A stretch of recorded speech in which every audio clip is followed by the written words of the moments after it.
nos êtres. Béni sois-tu notre roi.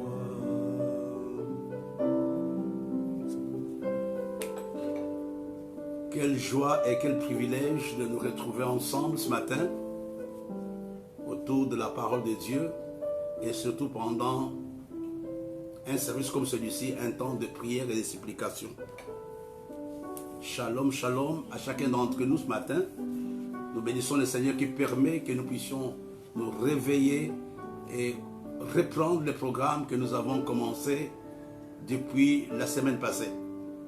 Nous sommes à plus ou moins 10 jours de la fin de cette année 2022. Nous avons initié un programme pour cette semaine et la semaine prochaine. Nous commençons notre dévotion matinale ce matin, de 6h30 à 7h demain jeudi. Vendredi, ça sera de 6h30 à 7h. Mais par contre, le samedi, nous commencerons de 7h à 8h parce que nous allons terminer l'avant-dernière semaine de l'année 2022 par la Sainte Seine. Et nous reprendrons le même programme la semaine d'après, c'est-à-dire à partir de mardi 27 décembre jusqu'au vendredi 30 décembre. Je vous invite, frères et sœurs, vous qui nous suivez, ou bien vous qui allez nous prendre après, de recommander ces instants à la grâce de Dieu. Prions ensemble. Nous voulons te bénir, notre Père et notre Dieu, pour le privilège et la grâce que tu nous accordes de nous retrouver ensemble autour de ta parole. Nous savons que tu es notre Dieu. Nous savons que tu es notre Père. C'est la raison pour laquelle nous avons quitté nos différents lits, pour nous retrouver ici, afin de pouvoir invoquer ton Saint-Nom. Nous voulons vraiment te bénir, notre Père. Nous voulons te bénir, notre Dieu. Parce que nous savons qu'en dehors de toi, il n'y a pas un autre Dieu. Tu es le seul véritable Dieu. C'est toi qui as créé le ciel et la terre, Seigneur. Nos cœurs sont dans la joie de savoir que nous avons un Dieu qui veille sur chacun d'entre nous, qui contrôle chaque détail de notre vie. Nous voulons te bénir, Papa. Nous voulons t'exalter. Nous voulons te magnifier. Au nom de Jésus, nous avons ainsi prié. Amen. Comme nous l'avons annoncé ce matin, nous continuons avec le même thème. Chasse, celui qui est assis à la porte de ton année 2023. J'en profite pour faire un coucou à la diaconesse Christine qui nous suit aussi en ligne ce matin. On a quelques passages à lire ensemble. Dans le livre de 1 Corinthiens, c'est un texte de l'apôtre Paul. 1 Corinthiens, chapitre 16, le verset 8 et 9, qui nous intéresse. La Bible nous dit, « Je resterai néanmoins à Éphèse jusqu'à la Pentecôte, car une porte grande est d'un accès efficace, mais ouverte, mais les adversaires sont nombreux. » Le tout n'est pas de dire, Dieu a déjà ouvert pour moi une porte. L'apôtre Paul décrit même la qualité de la porte.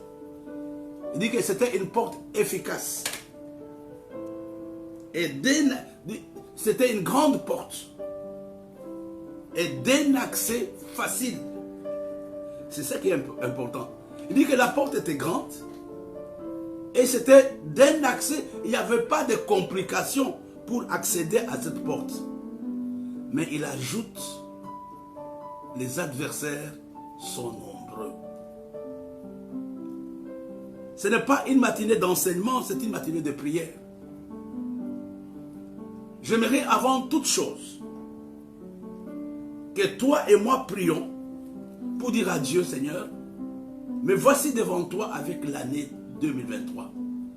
Ouvre pour moi des portes pour l'année qui va commencer. Au nom de Jésus, prions ensemble. Nous te bénissons, notre Père, et nous te bénissons, notre Dieu. Nous prions ce matin pour l'année qui va commencer. Nous prions, Seigneur, que tu puisses ouvrir pour chacun d'entre nous de portes pour l'année qui va commencer en 2023. Comme ton serviteur Paul nous l'a dit ce matin, des portes sont déjà ouvertes, mais les adversaires sont nombreux. Ces adversaires ne veulent pas que nous accédions à nos différentes bénédictions, à notre héritage que tu as préparé pour chacun d'entre nous en 2023. C'est la raison pour laquelle nous t'appelons ce matin. C'est la raison pour laquelle nous t'invoquons ce matin au nom de Jésus. L'apôtre Paul ajoute quelque chose encore. Dans le livre de Colossiens, ça c'est important que tu le comprennes. J'aimerais vraiment t'encourager à lire ça avec moi. Colossiens au chapitre 4.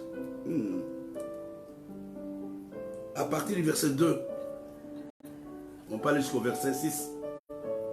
La Bible nous dit persévérer dans la prière. Veillez-y avec action de grâce. Priez en même temps pour nous, afin que Dieu nous ouvre une porte pour la parole, en sorte que je puisse annoncer les mystères de Christ, pour lesquels je suis dans le chêne, et faire connaître comme je dois en parler. Regardez, frères et sœurs, ce que l'apôtre Paul nous dit ici. Il exhorte les Colossiens. Il donne 3 choses, si vous voulez bien.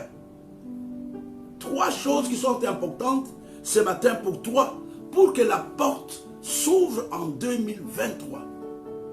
Il y a 3 choses que j'aimerais que tu retiennes. La première chose, c'est la prière. Il y a des portes, même si Dieu les a déjà mis à ta disposition, qui ne peuvent pas s'ouvrir sans ta prière. Il y a une participation. Dieu demande que toi, tu participes par la prière.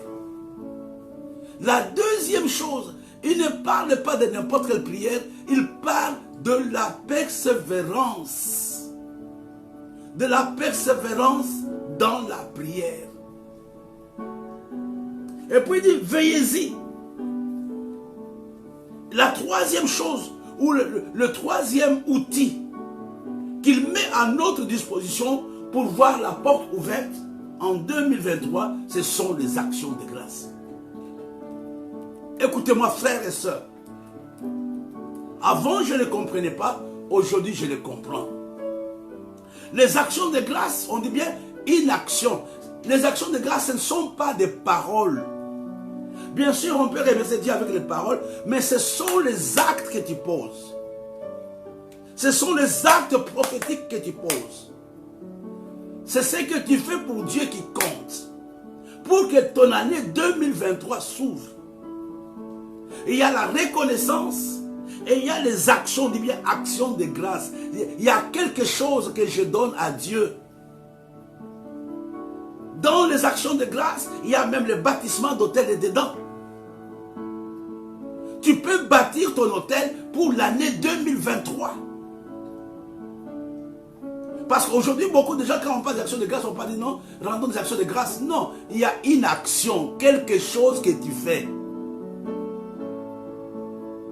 Jusqu'avant la loi de Moïse, au mont de Sinaï, les actions de grâce étaient plus ou moins volontaires. Il y a quelqu'un qui a fait ça, Noé. Mais après Sinaï, les actions de grâce sont devenues une loi. Donc, il y a des choses qui ne peuvent pas s'ouvrir pour toi si tu n'es pas prêt à veiller sur ces 3 choses.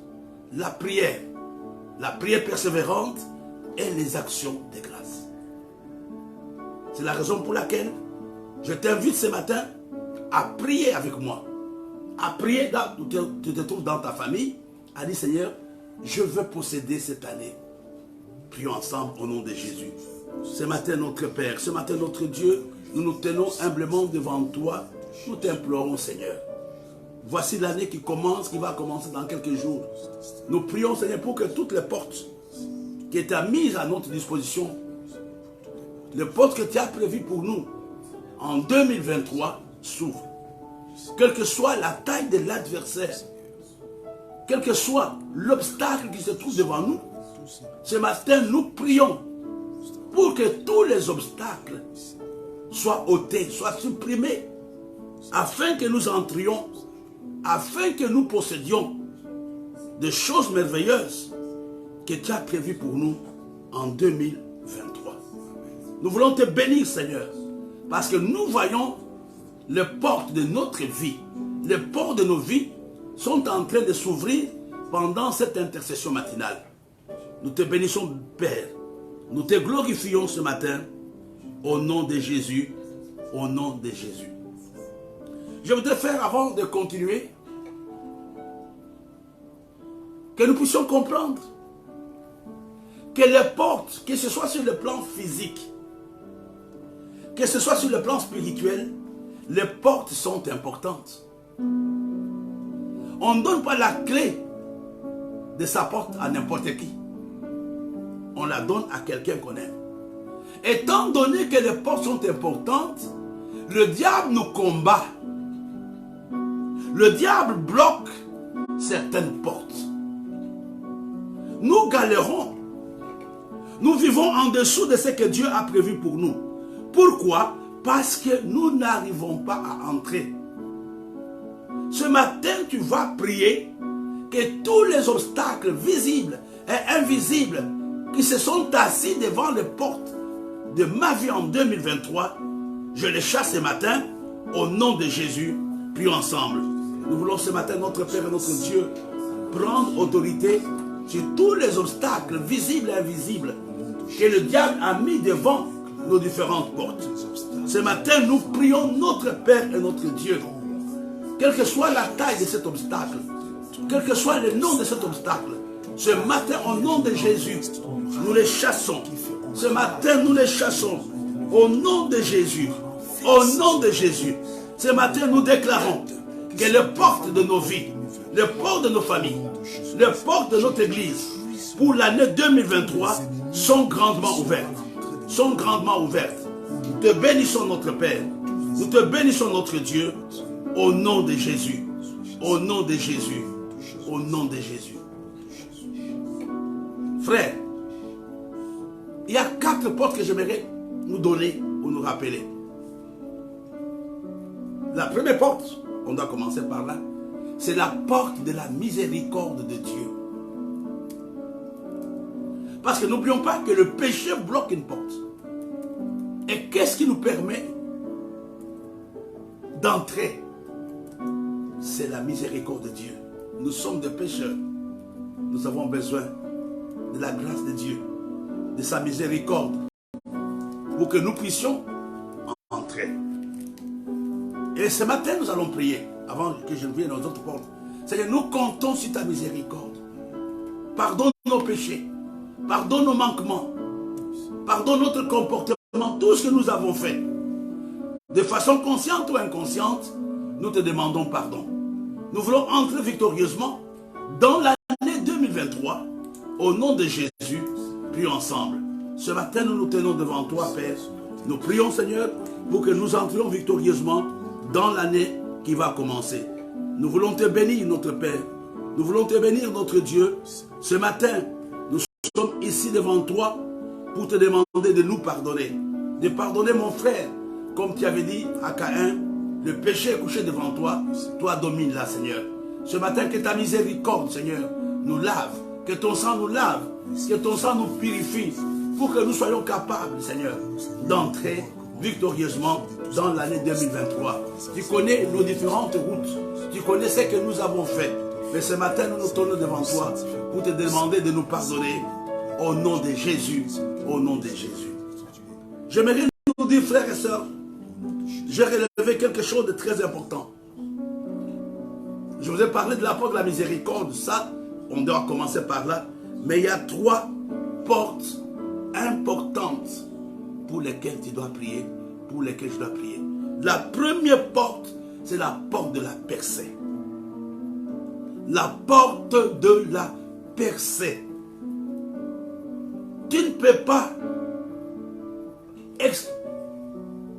expérimenter des choses extraordinaires dans ta vie si la porte de la percée est fermée. Et tu vois, tu seras surpris que tu es à la même place. Tu n'as pas fait de percée parce que la porte est fermée. C'est une porte que le diable surveille.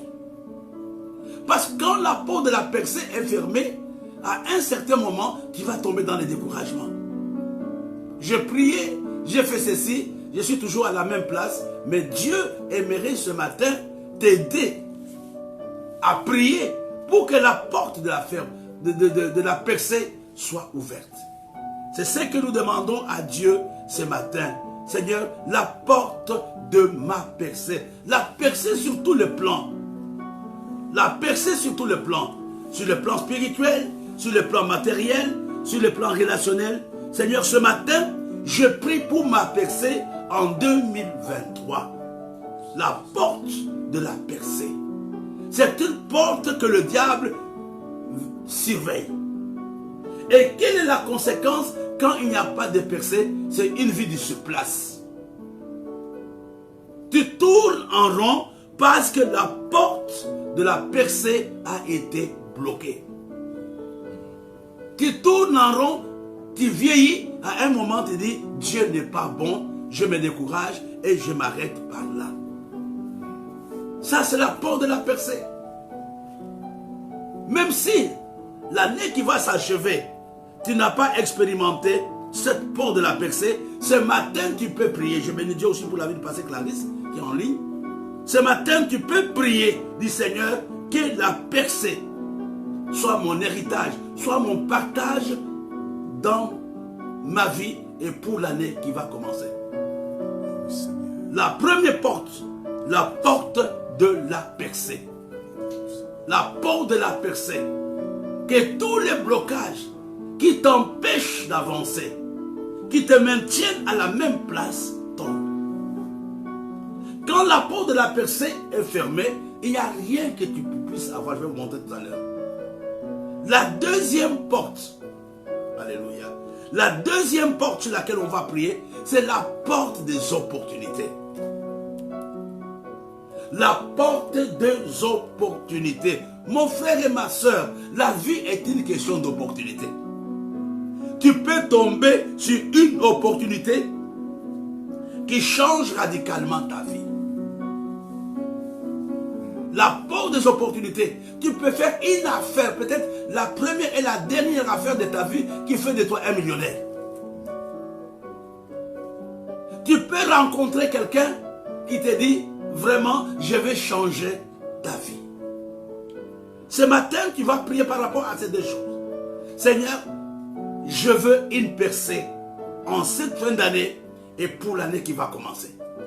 La deuxième chose, donne-moi des opportunités. Donne-moi des opportunités. Tu peux rencontrer quelqu'un qui te dit, je t'achète une maison, je te donne un terrain, je te donne une voiture. Il y a un de mes pasteurs qui est auprès du Seigneur aujourd'hui. Il était piéton. Un jour, il a assisté à une conférence et l'orateur ne le connaissait même pas. L'orateur est venu le voir en disant, Dieu m'a dit de te donner ma voiture. Une Mercedes. Il m'a appelé, il a dit, Bishop, voilà. Il m'a dit, frère, si c'est Dieu qui l'a dit, prends. Prie par rapport aux opportunités. Chaque jour, Dieu met des opportunités sur notre route. Notre vie est monotone parce qu'il n'y a pas d'opportunité.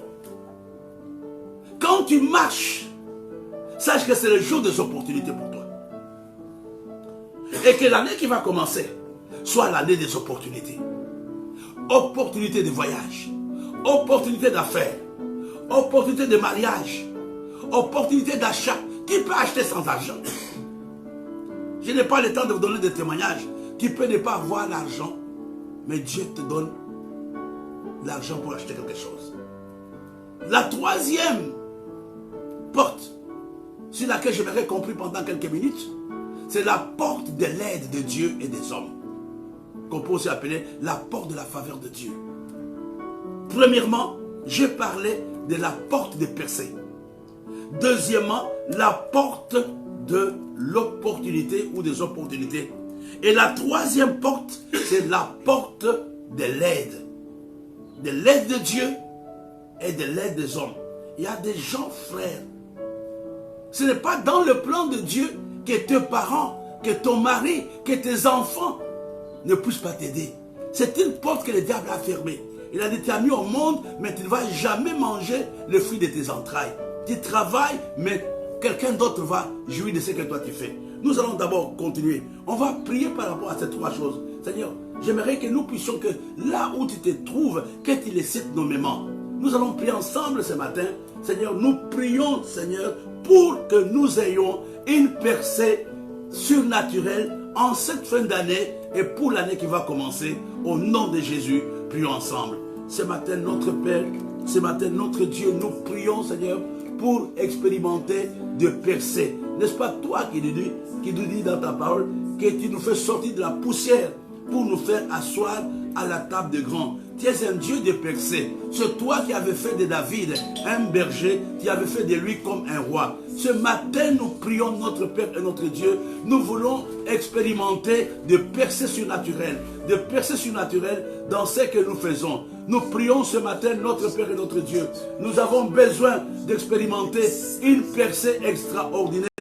Une percée extraordinaire dans ce que nous faisons. Au nom de Jésus, au nom de Jésus, au nom de Jésus. Ce matin, nous prions, Seigneur, pour une percée inhabituelle, au nom de Jésus. Regarde, qui pouvait imaginer que David, ce garçon qui était né hors mariage, même si cela est contesté, regardez la percée de Bathsheba. Une femme qui a été pratiquement arrachée de son mari.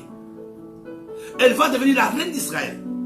Non seulement la reine, mais c'est elle qui va donner au monde le plus grand roi d'Israël, un des plus grands rois d'Israël, le roi Salomon.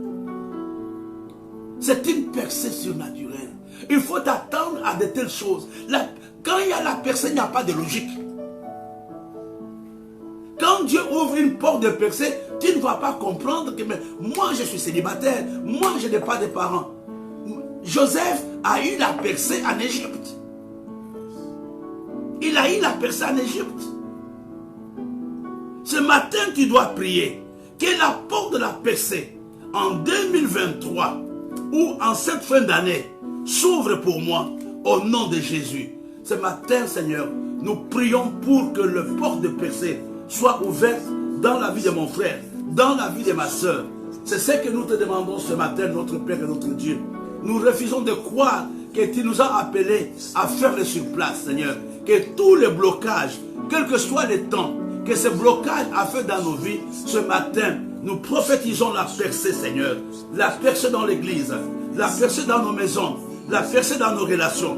Nous te supplions, notre Père et notre Dieu, au nom de Jésus, au nom de Jésus. Nous allons prier pour la deuxième porte, la porte des opportunités. Ce matin, notre Père et notre Dieu, nous prions. Les opportunités, ce sont des occasions que Dieu te donne.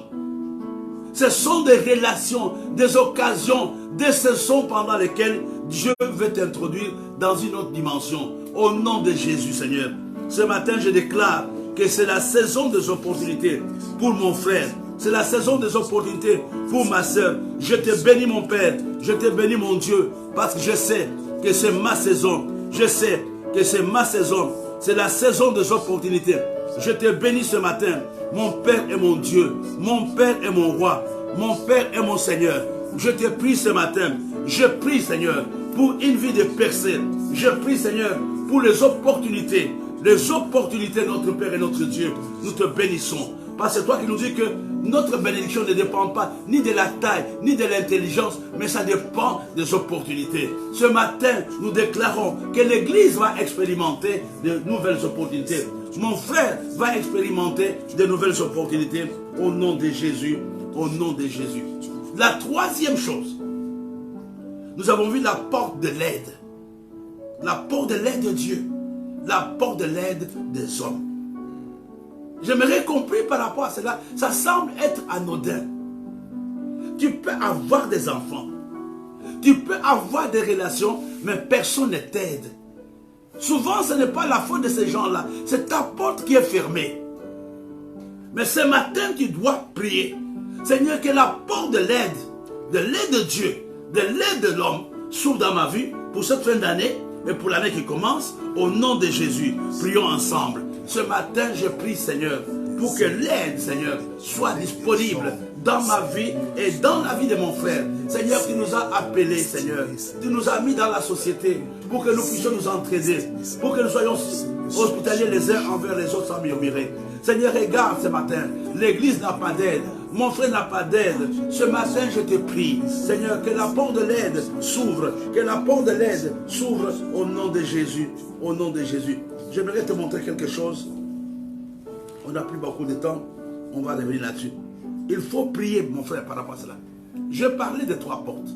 La porte de percée, la porte des opportunités et la porte de l'aide. Regarde un peu ce que la Bible nous dit dans Ésaïe 60.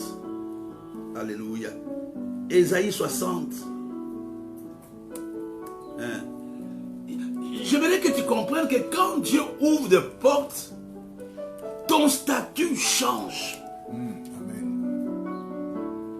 Quand Dieu ouvre les portes d'un homme, le statut change. Mais non, Dieu m'a béni, mais non.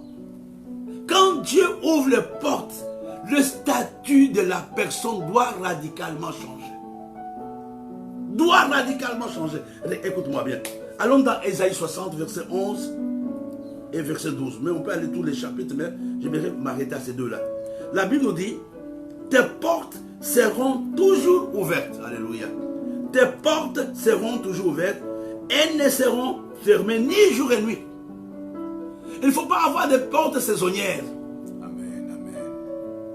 Il ne faut pas que non, on m'a béni hier. Non, je prophétise pour toi. Amen. Ta porte ne sera plus fermée. Amen. Tes portes ne seront fermées ni jour et nuit. Pourquoi? Afin de laisser entrer chez toi les trésors des nations et les rois avec leur suite. Amen. La richesse, l'argent, les bonnes choses ne viendront pas dans la vie de quelqu'un dont les portes sont fermées. Dieu dit que je vais laisser tes portes ouvertes pour que les richesses des nations entrent. Pour que les richesses des nations entrent. C'est pour toi ce matin. Seigneur, que mes portes soient ouvertes. Pour que tout ce que tu as préparé de grand, de glorieux, de merveilleux, entre dans ma vie. Et puis la Bible nous dit, car la nation et le royaume qui ne te serviront pas périront, et ces nations-là seront exterminées. Quand Dieu ouvre les portes, il y a une onction, 2 onctions même. L'onction d'excellence et l'onction de suprématie et de supériorité. Quand les portes d'un homme sont ouvertes, il y a la suprématie, il y a l'excellence. Je n'ai pas le temps de faire la différence entre les deux. Ce matin, tu vas dire à Dieu que tous les trésors de nations qui sont encore bloqués quelque part entrent dans ma vie au nom de Jésus. Nous prions, Seigneur, ce matin pour que les portes soient ouvertes. Nous déclarons ce matin que la porte de la percée, la porte de la percée, la porte de la percée, la porte de l'opportunité et la porte de l'aide vont être ouvertes. Non seulement pour toi, mais pour ta famille et pour tes enfants. Au nom de Jésus. Au nom de Jésus. Au nom de Jésus. Nous voulons terminer dans 3-4 minutes. Pourquoi Dieu ouvre des portes? J'aimerais te donner 4 choses avant de terminer. La première chose, quand Dieu ouvre les portes de quelqu'un, il y a un but que Dieu poursuit dans la vie de cet homme-là. Dieu n'ouvre pas les portes pour la galerie. Il ouvre les portes d'un homme pour un objectif. S'il a ouvert une porte pour moi pour venir au Cameroun, il attend de moi quelque chose. Dieu ouvre les portes quand nous lisons dans... on va les voir, excusez-moi. J'espère que je vais trouver. Dans Actes. Actes chapitre 5.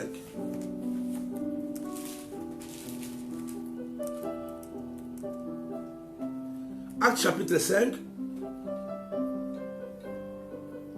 à partir du verset 18, ils mirent les mains sur les apôtres et les jetèrent dans la prison publique. Mais un ange du Seigneur, ayant ouvert pendant la nuit les portes de la prison, les fit sortir et leur dit, allez, tenez-vous dans les temples et annoncez au peuple toutes les paroles de cette vie. Donc Dieu ouvre les portes de quelqu'un pour que cet homme accomplisse quelque chose. Et tu comprends? Là, moi je ne peux pas te dire. Mais Dieu sait exactement pourquoi il t'a mis à cette place. Pourquoi il t'a donné cette relation. Pourquoi Dieu a ouvert la porte de la Tanzanie. Pourquoi Dieu a ouvert la porte de la Côte d'Ivoire. Pourquoi Dieu a ouvert la porte de la France. Il y a quelque chose que Dieu poursuit. La deuxième chose qui peut t'aider, Dieu ouvre les portes pour que tu puisses avoir un témoignage. Pour que tu témoignes. Seigneur, je veux accomplir la mission pour laquelle tu as ouvert cette porte. Peut-être tu es riche aujourd'hui. Peut-être il y a un mariage. Peut-être il y a la santé. Peut-être il y a des voitures. C'est Dieu qui te les a données. Mais demande à Dieu pourquoi tu me les as données. Dieu ne t'a pas donné ça par hasard. Dieu te les a donnés pour une mission. Dieu te les a donnés pour un objectif. Et la deuxième chose, Dieu ouvre les portes pour que toi tu témoignes. Que voilà ce que j'étais hier et voilà ce que je suis devenu aujourd'hui. Voilà ce que j'étais hier et voilà ce que je suis devenu aujourd'hui. En d'autres termes, on peut prendre la chose dans le sens contraire. Il n'y aura jamais de témoignage avec les portes fermées. Pour que tu témoignes, il faut que les portes de ta vie soient ouvertes. La troisième chose qui est fondamentale, Dieu ouvre les portes pour que tu les glorifies et que tu puisses l'honorer. Dieu ouvre les... Je vais te montrer quelque chose dans... J'ai donné ça à l'église. Deutéronome chapitre 6.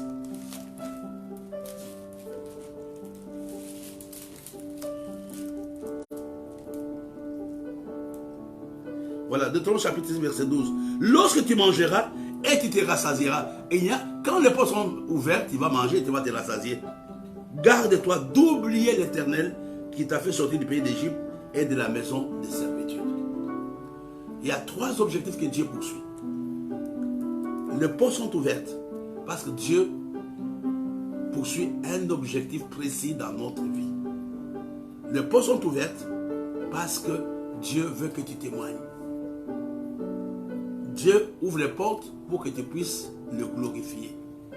Et la dernière chose pour laquelle Dieu ouvre les portes, c'est pour que la crainte de son nom soit établie. Nous allons prier ce matin. On va prier ensemble par rapport à tout ce que nous avons vu. Nous allons prier pour les portes de percée. Nous allons prier pour les portes de l'opportunité. Nous allons prier pour les portes de l'aide. Et surtout, nous allons terminer avec les 4 points. Seigneur, je sais, aide-moi à comprendre ma mission sur cette terre. Et fais en sorte que par ce que tu vas faire cette année, que je sois capable de témoigner et que je sois capable de te glorifier. Dis à Dieu, Seigneur, jusqu'à présent, ma vie est bloquée. Donne-moi un témoignage et aide-moi à te glorifier. Au nom de Jésus, prions ensemble. Seigneur notre Père, Seigneur notre Dieu, nous te bénissons parce que nous croyons que nos portes sont ouvertes ce matin. Que tout l'ennemi a fermé dans nos vies est totalement bloqué ce matin. Que les cadenas mystiques, que les cadenas démoniaques qui bloquent les portes de notre percée ou de ma percée, les portes de nos opportunités, les portes de la faveur de Dieu, les portes du témoignage, nous les cassons ce matin, nous les détruisons ce matin. Nous voulons te bénir, notre Père. Nous voulons te bénir, notre Dieu, parce que nous savons que tu es un Dieu vrai. Tu es un Dieu extraordinaire. Au nom de Jésus. Au nom de Jésus. Nous voulons te recommander notre rencontre de ce soir à partir de 17h30. Nous te recommandons notre rencontre de demain matin 6h30. Seigneur, nous voulons que les 10 jours soient les 10 jours d'opportunité, soit les 10 jours de portes ouvertes, soit les 10 jours de l'aide, soit les 10 jours de percée. Sois béni, Seigneur, sois exalté au nom de Jésus. Nous allons terminer avec le dernier verset que nous avons vu. Nous voulons terminer par là pour que nous ne puissions pas l'oublier. Il y a des gens qui nous ont pris en ligne avec un petit retard. J'aimerais qu'on voie les 4 recommandations de l'apôtre Paul par rapport aux portes dans Colossiens chapitre 4 verset 2 jusqu'au verset 3. La Bible nous dit: persévérez dans la prière, veillez-y avec action de grâce, prier en même temps pour nous, afin que Dieu nous ouvre une porte pour la parole. Regardez, Dieu avait ouvert la porte de Colossiens pour que l'apôtre Paul annonce la parole. Dieu ouvre une porte pour un objectif. Alors ici, l'apôtre Paul nous donne 3 clés. Je l'ai dit au début de la réunion, la première clé qui peut ouvrir ta porte en 2023, c'est la porte de la prière. La deuxième porte, la porte des actions de grâce. Les actions de grâce, j'ai expliqué que ce sont des actes prophétiques que tu poses. La troisième porte, j'ai parlé de la porte de la prière, la porte des actions de grâce, et la troisième porte, la porte de la persévérance. La porte de la persévérance. Ne cède pas au découragement. Il faut frapper et la porte va s'ouvrir. C'est dans Matthieu chapitre 7. Il faut frapper, il faut continuer. Et la dernière porte, la porte, la quatrième clé, c'est le discernement. Quand il dit veillez-y, faites attention. Toutes les portes qui s'ouvrent dans nos vies ne sont pas les portes de Dieu. Veillez à ce que c'est les portes que Dieu ouvre. Ah non, Dieu m'a donné une occasion, ça c'est pas la porte de Dieu. La porte de Dieu ne peut pas te rendre malheureux. La porte de Dieu ne peut pas t'opposer aux autres. Ça c'est pas la porte de Dieu. 4 choses qui sont importantes en cette fin d'année. 1. J'ouvre ma porte par une vie de prière permanente. 2. Mes actions de grâce. 3. Ma persévérance. Et 4. Mon discernement. Et si vous voulez mettre 5, le combat spirituel. Que Dieu nous bénisse. Ayons une très bonne matinée. Rendez-vous tout à l'heure à 17h30. Et rendez-vous demain à 6h30. Amen.